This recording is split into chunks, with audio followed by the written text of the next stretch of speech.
voudrais donc, dans cette émission ce matin, rendre grâce d'abord au Seigneur pour la vie de nos parents, le papa Karambiri et pour la maman Hortense Karambiri, pour leur investissement immense dans nos vies, pour leur apport combien inestimable, pour que nous puissions continuer dans le chemin avec le Seigneur. Nous sommes vraiment pleins de reconnaissance pour cela et je m'en voudrais de continuer sans dire merci au Seigneur pour la vie de mon pasteur, le pasteur Bamouni, qui a utilisé plus d'une vingtaine d'années pour investir dans ma vie et pour que nous puissions devenir des hommes du livre, des hommes de la parole de Dieu, des hommes qui sont des amoureux pour les perdus. Que le Seigneur le bénisse et le garde. Pasteur, nous sommes ensemble. Et pour aller de l'avant dans cette émission, je voudrais vous inviter à lire avec moi un passage dans Josué au chapitre 2, du verset 8 au verset 13. Voici ce qui est écrit ici. Cela nous servira de juste d'appui pour aller de l'avant dans ces quelques points de prière. Il est dit à partir du verset 8 de Josué 2, « Avant que les espions se couchent, Rahab monta vers eux sur le toit et leur dit, « L'Éternel, je le sais, vous a donné ce pays. La terreur que vous inspirez nous a saisis, et nous et tous les habitants du pays tremblent devant vous. Car nous avons appris comment, à votre sortie d'Égypte, l'Éternel a mis à sec devant vous les eaux de la mer Rouge, et comment vous avez traité les deux rois des Amoréens au-delà du Jourdain, Sihon et Og, que vous avez dévoués par interdit. Nous l'avons appris et nous avons perdu courage, et tous nos esprits sont abattus à votre aspect, car c'est l'Éternel votre Dieu qui est Dieu en haut dans les cieux et en bas sur la terre. Et maintenant, je vous prie, jurez-moi par l'Éternel que vous aurez pour la maison de mon Père la même bonté que j'ai eue pour vous. » Verset 13.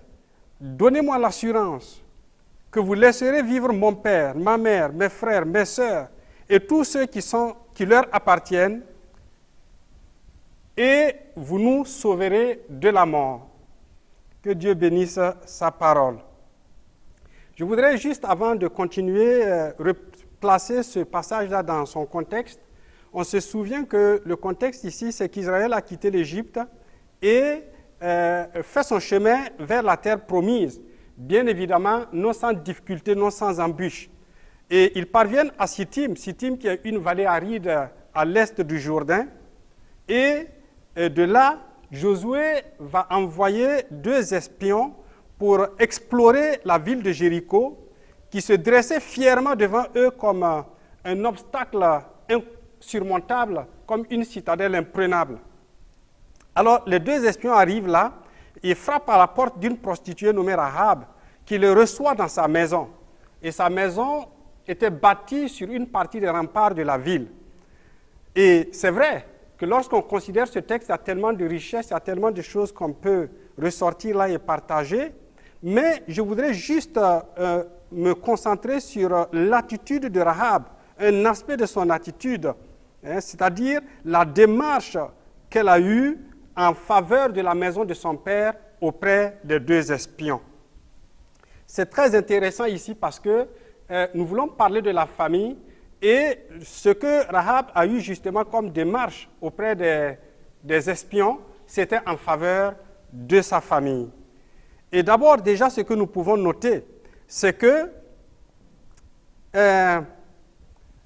avec tout ce qu'elle avait appris de ce que l'Éternel avait fait pour Israël quand il a quitté l'Égypte, avec tous les miracles, tous les exploits, des choses dont il n'avait jamais entendu parler, mais qui sont arrivées par la main de Dieu en faveur donc du peuple d'Égypte. Toutes ces choses-là, Rahab avait appris, et puis tout le peuple auquel elle appartenait avait appris ces choses-là. Et il tremblait à l'idée que ce peuple-là était en train de venir contre leur ville. Et donc, Rahab, quand elle met les choses ensemble, elle réalise que elle se tient dans le mauvais camp.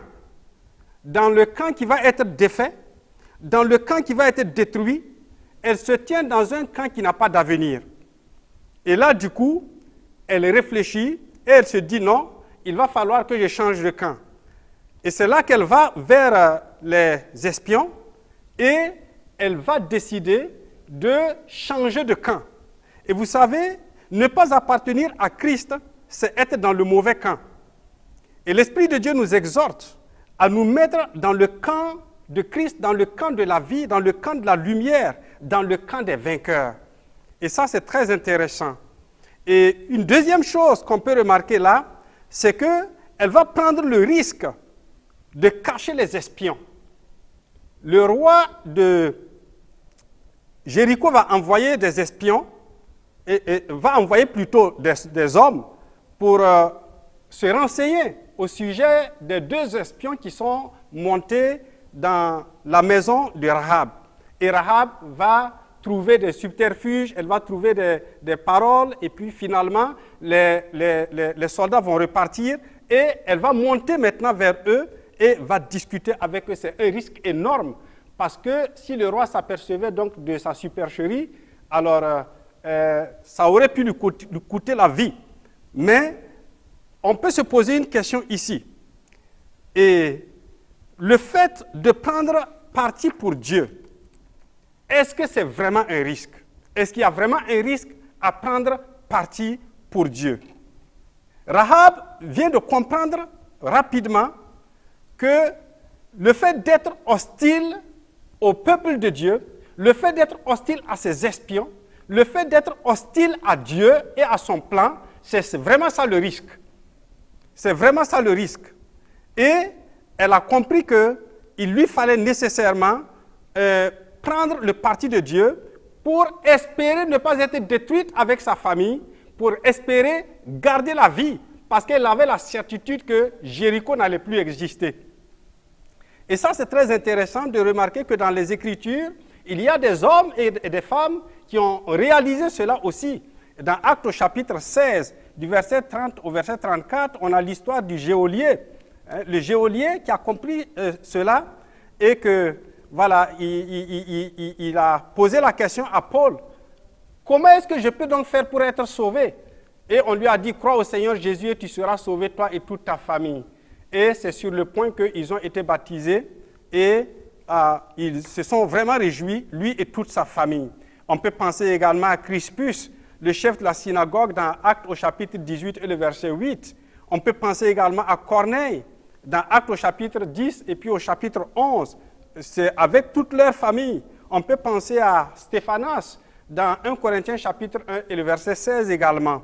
C'est extraordinaire. Et enfin, alors on lit au verset 12 que Rahab va aller vers les 2 espions et va plaider la cause de sa famille auprès de ces espions-là.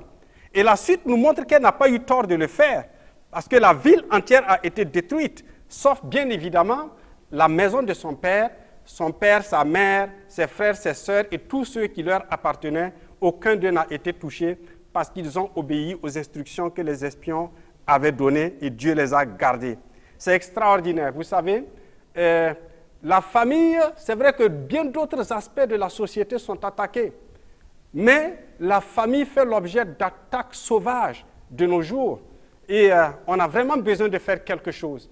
Et c'est pour cette raison qu'il est vraiment louable que nous ayons une tribune, que nous ayons un pupitre à partir duquel nous pouvons donc faire quelque chose en faveur de la famille. Bien évidemment en faveur de pas mal d'autres choses, mais aujourd'hui nous parlons de la famille.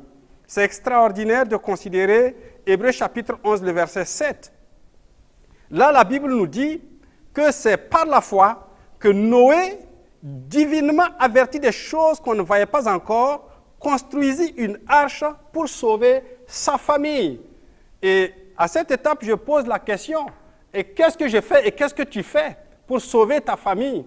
Et lorsque nous considérons le livre de l'Apocalypse, c'est un puissant avertissement divin des choses qui vont arriver. Mais qu'est-ce que nous faisons pour sauver nos familles à l'heure où beaucoup d'ennemis, des ennemis divers, s'attaquent à la famille? Et ce que nous allons faire, c'est que nous allons prier. Nous allons prier pendant quelques minutes. Et le tout premier point de prière que je voudrais qu'on élève ensemble à Dieu, c'est juste de lui rendre grâce pour sa bonne parole qui éclaire notre sentier, qui montre la voie à suivre, comme on peut le lire dans le psaume 119, le verset 105. Ta parole est une lampe à mes pieds, une lumière qui éclaire mon sentier. Prions au nom de Jésus. Notre Père, merci beaucoup pour ta bonne parole qui encourage. Merci pour cette émission et merci pour ce grand thème de la famille. Nous savons que la famille te tient littéralement à cœur et nous aussi. Nous savons que sans famille, nous ne pouvons pas avancer et il n'y aura pas de société viable et aucun projet humain ne pourra tenir. Voilà pourquoi, Seigneur éternel, nous voulons te dire merci pour cette parole que tu nous donnes en faveur de la famille, pour éveiller notre conscience, pour attirer notre attention. Vraiment, Père Céleste, nous te sommes reconnaissants. Sans ta parole, on n'a pas de boussole. Sans ta parole, on ne peut pas être conduit. Et nous te sommes vraiment reconnaissants pour ce que tu mets ta bonne parole à notre disposition. Que l'honneur et la gloire reviennent à toi dans le précieux nom de Jésus-Christ. Amen. Bien, nous continuons de prier. Et le prochain point de prière va concerner le salut des familles. Nous allons demander au Seigneur d'intervenir. Que dans sa grâce infinie, des familles entières se convertissent et se tournent vers le Seigneur pour être sauvées. Prions ensemble à la lumière de ce que nous voyons comme référence dans la parole de Dieu. On a cité tout à l'heure Crispus, Stéphanas, et puis les geôliers, etc. Donc prions le Seigneur pour qu'il y ait des conversions entières, des familles entières à Christ. Notre Père, nous venons te bénir et te louer encore. Merci. Merci pour toutes les familles de la terre. Nous te sommes infiniment reconnaissants pour chaque famille de notre nation. Nous bénissons ton nom pour toutes les familles qui entendent ta parole. Nous te bénissons et nous prions, Seigneur éternel, que des familles entières se tournent vers toi et soient sauvées et ajoutées au corps de Christ. Des familles entières, Seigneur éternel, des pères, des mères, des enfants, des frères, des sœurs. Oui, Seigneur éternel, des familles nucléaires comme des familles élargies, nous prions que des familles entières se tournent vers toi, soient sauvées et soient ajoutées au corps de Christ. Et que l'honneur et la gloire, la louange et l'adoration, le règne et la puissance reviennent à toi, alors que tu désires que ton peuple soit nombreux et qu'il élève en tout lieu des mains pures vers toi pour te célébrer et pour t'adorer. Merci notre Père Céleste. Nous avons la certitude que tu nous écoutes et que des familles se tournent vers toi, que des familles se convertissent à Christ, sont sauvées et sont littéralement ajoutées au corps de Christ et marchent en nouveauté de vie. Béni soit ton nom notre Père, dans le précieux nom de Jésus-Christ. Amen. Alors nous allons prier pour que Dieu apaise les cœurs dans les familles, que Dieu libère les cœurs de toutes les tensions, libère les familles de toutes les tensions. Lorsque nous lisons Éphésiens chapitre 4, verset 31 au verset 32, nous voyons qu'il y a des clameurs dans les cœurs, des clameurs dans les familles, des animosités, et il y a tellement de choses négatives qui se produisent dans les familles et qui sont même entretenues par l'esprit des ténèbres.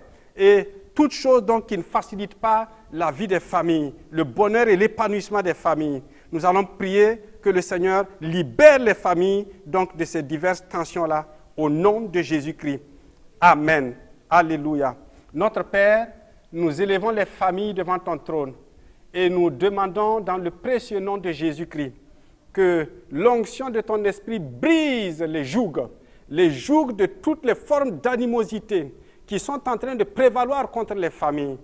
Que l'onction de ton esprit vienne contre toutes les clameurs.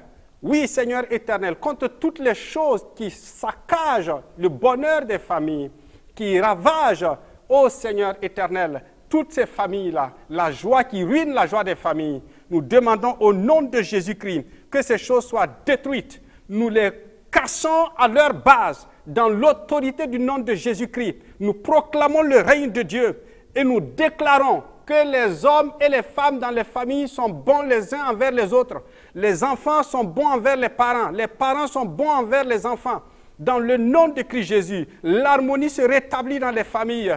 Oui, Seigneur, ta paix possède les cœurs, ta joie remplit les esprits. Dans le nom de Jésus-Christ, nous te bénissons, Seigneur, tant qu'on n'est jamais déçu quand on compte sur toi. Sois béni et sois loué notre Père céleste. Merci encore et encore. Alléluia. Amen. Et nous allons prier cette fois pour l'éducation des enfants, selon Proverbes chapitre 22 et le verset 6, parce que nous savons que lorsque la parole de Dieu est amenée et apportée quelque part, il n'y a rien à faire, il y a un changement littéral qui prend place. Et nous avons la certitude, et tout le monde le voit, nous savons que c'est une nécessité, que la parole de Dieu revienne dans les familles, pour réorganiser les familles, pour ramener la discipline, pour ramener la paix, l'entente, la communion, le respect des valeurs. Et donc, cela passe par l'éducation.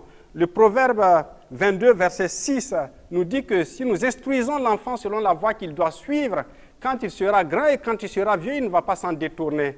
Et cela va être un capital de valeur qui va être en faveur donc de la société. Donc, prions pour l'éducation de nos enfants. Notre Père céleste, nous venons encore élever ton nom. Nous venons encore te célébrer parce que tu nous as donné ta manière d'éduquer. Et depuis toujours, on a fait à notre manière. Beaucoup de gens font à leur manière. Et ça n'a pas de résultat, ou du moins que les résultats ne sont pas ceux qu'on escomptait. Mais notre Père et notre Dieu, nous voulons nous arrêter pour faire selon ta manière, pour aller selon ta façon, selon tes principes. Et nous te demandons de nous aider à ça. Conduis-nous, ô Éternel, pas à pas dans cette éducation. Nous te demandons de nous donner la grâce de pouvoir éduquer nos enfants selon ta parole, que nous puissions les ramener sur ta parole et placer ta parole dans leur cœur, faire du nous tétéo, leur communiquer ta pensée, en sorte que toutes les autres pensées, la vaine manière de vivre selon 1 Pierre chapitre 1, verset 18, qu'ils ont reçu, ô Éternel, qu'ils ont hérité de leur Père, ô Éternel, que ces choses soient cassées et que la pensée de Dieu s'incruste, la pensée de Dieu s'installe, la pensée de Dieu prenne place de manière littérale, que la pensée de Dieu devienne expérimentale pour eux, les contrôlant au quotidien, recentrant les valeurs dans le nom de Jésus-Christ, ramenant le respect, notre Père, car il n'y a que ta parole par ton esprit qui peut faire ce miracle-là. Et tu sais qu'au Burkina, nous en avons besoin. Dans nos familles, nous en avons besoin. Dans nos églises, nous en avons besoin. Dans nos lieux de service, nous en avons besoin. Nous avons besoin, Seigneur éternel, que tu apportes une touche particulière à l'éducation et que tu nous y aides à ça, Seigneur, dans le précieux nom de Jésus-Christ. Alléluia. Merci, Seigneur éternel, alors que nous avons cette certitude que tu nous écoutes. Béni soit ton saint nom et loué soit ton saint nom. Et nous continuons, nous allons prier que les projets de ténèbres contre les familles soient renversés et soient détruits au nom de Christ Jésus, car nous avons reçu le pouvoir de marcher sur les serpents et sur les scorpions et sur toute la puissance de l'ennemi sans que rien nous nuise. Nous le lisons dans Luc chapitre 10 et le verset 19. Prions. Notre Père et notre Dieu, nous élevons nos voix, t'apportant encore les familles, et prions qu'au nom de Jésus, toutes les œuvres des ténèbres, tous les projets méchants contre la famille, tous les projets de destruction, tous les projets de division, tous les projets de divorce, tous les projets de renversement des valeurs dans les cœurs, ô Seigneur, tout ce qui travaille à ruiner l'amour, tout ce qui travaille à ruiner l'harmonie dans les familles, nous prions au nom de Jésus que ces choses soient renversées. Nous déclarons que ces choses sont renversées. Nous proclamons le renversement total, littéral, jusqu'à leurs racines de ces plans ténébreux-là. Dans le nom de Jésus-Christ, nous proclamons la confusion totale dans le camp de l'ennemi. Nous proclamons la confusion totale dans le camp de l'ennemi. L'ennemi est confus dans le nom de Christ Jésus.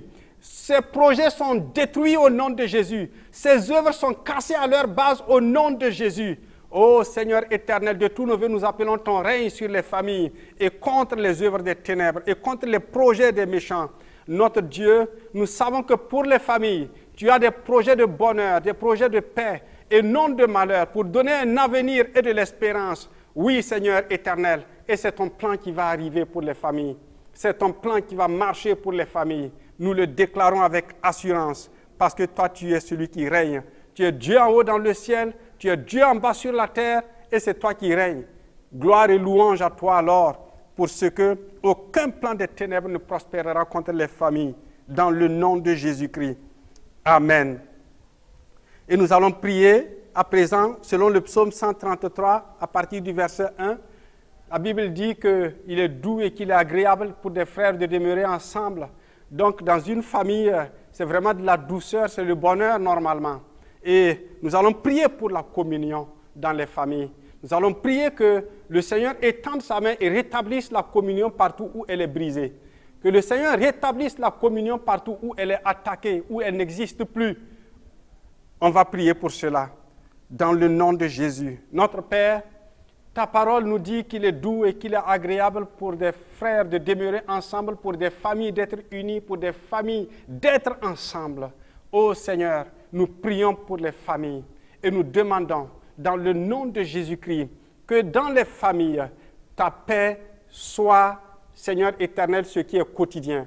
Ta joie soit ce qui est quotidien. Que la communion retourne à sa place partout où elle a disparu, partout où elle a été volée, partout où elle a été ruinée. Que la communion, ô Seigneur, le plaisir d'être ensemble, le plaisir d'échanger, le plaisir de communiquer en toute tranquillité, sans passion. Oh Seigneur, que cette capacité soit restaurée dans les couples, que cette capacité soit restaurée dans les familles, dans les relations filiales. Oui, Seigneur éternel, entre frères et sœurs, que cette capacité soit restaurée. Dans le nom de Jésus-Christ, nous prions pour la communion dans les familles. Nous demandons avec ardeur, Seigneur éternel, que la communion reprenne une place centrale dans les familles. La communion autour de ta personne, la communion autour de ta personne, autour de ta parole, par ton esprit, dans le nom de Christ Jésus. Que les chants doux reviennent, ô Seigneur éternel, dans les cœurs et dans les familles, dans le nom de Christ Jésus. Que la joie de prier ensemble, cette flamme-là renaisse dans les familles, ô Seigneur, et partout où elle était en souffrance, qu'elle soit ravivée, qu'elle soit ranimée, dans le nom de Jésus-Christ. Notre Père Céleste, nous te faisons entièrement confiance, parce que c'est toi qui as initié la famille. Et lorsque les familles sont en panne, il n'y a que toi pour les dépanner. Il n'y a que toi pour les remettre en chemin. Et nous te demandons de le faire. Et nous te rendons grâce par la foi, parce que nous avons cette certitude que tu le fais. Que l'honneur et la gloire reviennent à toi seul, ô notre Dieu, dans le précieux nom de Jésus-Christ. Merci pour la communion restaurée. Merci pour la communion renforcée dans les familles, dans le nom de Jésus-Christ. Alléluia. Amen. Et nous allons prier à présent pour que la famille soit débarrassée de celui qui vient diviser. Dans Genèse chapitre 3, on voit que le diable il est allé et il a fait un travail. Et les accusations sont intervenues. Et ça n'a pas été simple et ça continue de ne pas être simple justement jusqu'aujourd'hui. Et donc nous allons prier que celui qui divise soit éloigné, soit chassé littéralement donc des familles. Prions dans le nom de Jésus. Notre Père, nous savons que l'ennemi fonctionne comme le diable. Il vient et il se jette entre les gens. Il vient se jeter entre l'homme et la femme, entre l'homme et les enfants, entre la femme et les enfants. Entre les enfants, il vient se jeter. Notre Père, et nous prions que dans l'autorité du nom de Jésus-Christ, cela n'arrive plus jamais. Que ce qui s'est passé dans le jardin d'Éden ne puisse pas se perpétuer, que ça ne continue pas à cause de Christ, à cause de la parole de Dieu, à cause de la communion rétablie, à cause de l'excellence de l'action de l'Esprit de Jésus. Oui, Seigneur éternel, nous avons la certitude que alors que nous nous tenons dans le sang, alors que nous nous tenons en Christ, ô Éternel, ces choses peuvent ne pas opérer. Et nous proclamons que dans les familles, l'activité démoniaque, l'activité diabolique, précisément, l'activité diabolique est détruite dans le nom de Christ Jésus. Ô Seigneur, sois béni et sois loué, et que l'honneur et la gloire reviennent à toi seul, notre Père. Nous sommes fiers de toi, tu sais. Nous sommes fiers de toi. Béni soit ton Saint-Nom. Et nous voulons nous arrêter là, en rendant grâce au Seigneur pour tous ces sujets. Selon Marc chapitre 11, verset 24 jusqu'au verset 25, il nous est dit que lorsque nous demandons quelque chose de croire que ce que nous avons demandé, nous l'avons reçu et nous allons voir la chose arriver. Voilà pourquoi nous ne sommes pas inquiets pour la famille. Rendons grâce ensemble au Seigneur. Père, béni soit ton Saint-Nom pour la famille. Nous te célébrons pour la famille. Merci pour chacun de ces sujets. Merci encore et encore parce que nous savons que tu nous as écoutés. Gloire et louange à toi. Merci Seigneur éternel pour Impact TV. Merci Seigneur pour tous ceux qui travaillent ici. Ta bonne main est sur chacun. Ta grâce prend soin de leur famille et les arrose dans le nom de Christ Jésus de tes diverses grâces. Merci encore notre Père et longue vie. Prions ensemble au nom de Jésus. Amen.